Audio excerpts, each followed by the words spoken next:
Hey guys, 𝙬𝙧𝙧𝙧 here, and today I'm back with another 𝙬𝙚𝙧 video. And yes, we are going to be looking at the new or the latest closed alpha update blog that went live on Saturday. I know it's a little bit late, but I've been super busy. But I kind of like to keep my channel up to date, as much up to date as possible anyway. And you know, for anyone new that may not have seen the blog, at least gets a chance to see it on the channel, and maybe you enjoy my narration or my opinions or whatever it is. But yeah, and of course, if you are enjoying my 𝙬𝙚𝙧 coverage, then please make sure to subscribe and make sure you have the bell notification active. But anyway, let's jump straight into this video.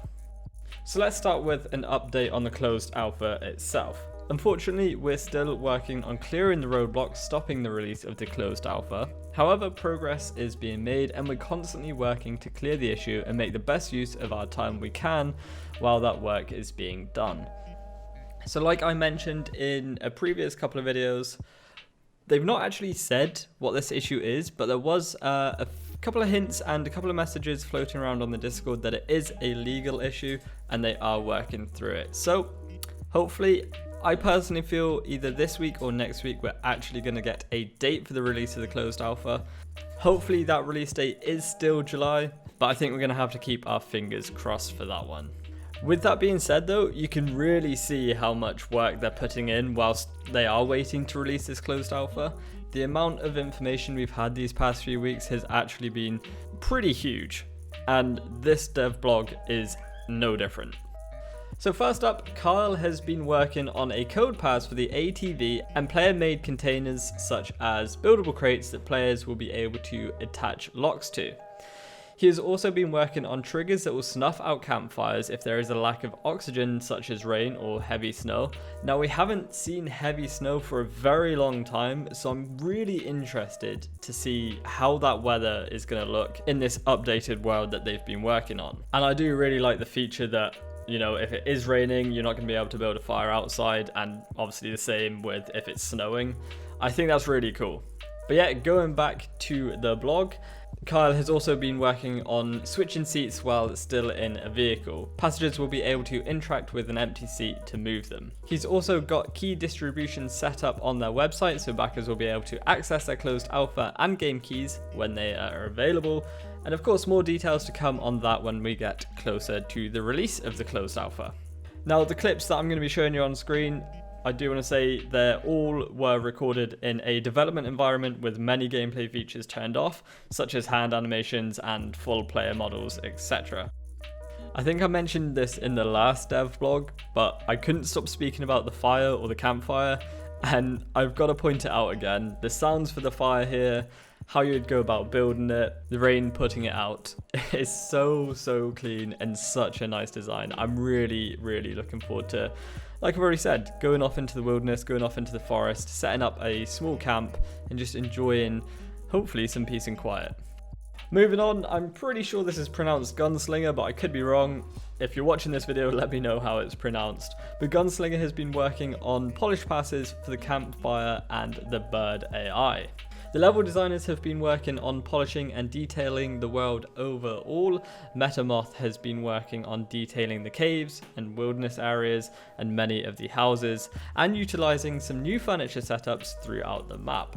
Dogtooth has been continuing his work on the player and NPC models and has started working on jerseys and other clothes for players. And Yitz has been working on some more safe areas. If you haven't actually seen my video on safe zones and safe areas, then I'm going to leave a tag at the top of this video and as well as a link in the description. I definitely recommend checking that out. I sort of made a video on everything we know about safe zones and how they're going to work and what exactly is a safe zone within a survival game. But yeah, that's what Yitz has been working on, as well as how you'll interact with NPCs and more rural areas of the alpha map. The NPCs that survive in 𝙬𝙚𝙧 have managed to secure a foothold in many much needed facilities on the map so they can continue to survive the outbreak.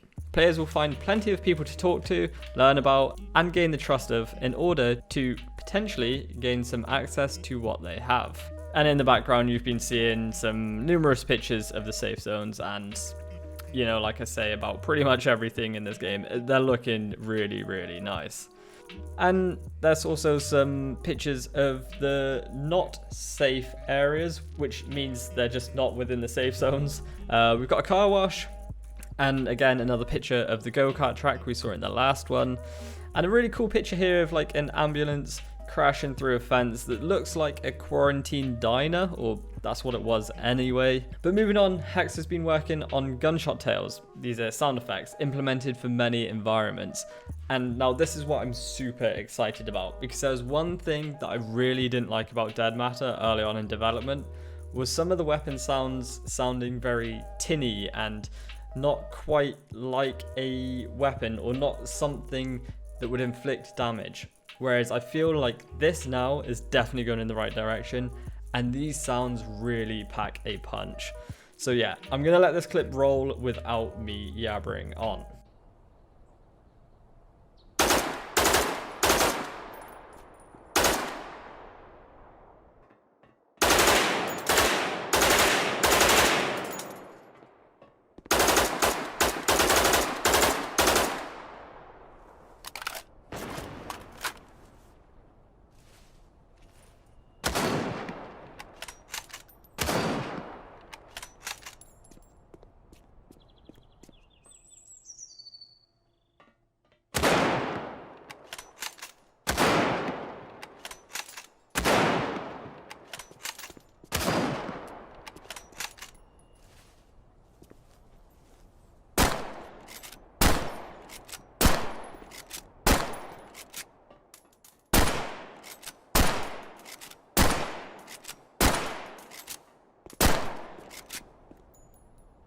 Remember, that was recorded in a development build environment, so there's going to be some things in there that don't quite look right, but you can trust me, they're not going to be in the closed alpha. So yeah, that's a really good look at the weapon sounds within Dead Matter. I just think they feel beefy, feel like they're going to cause damage, and that's exactly what you want in a survival game.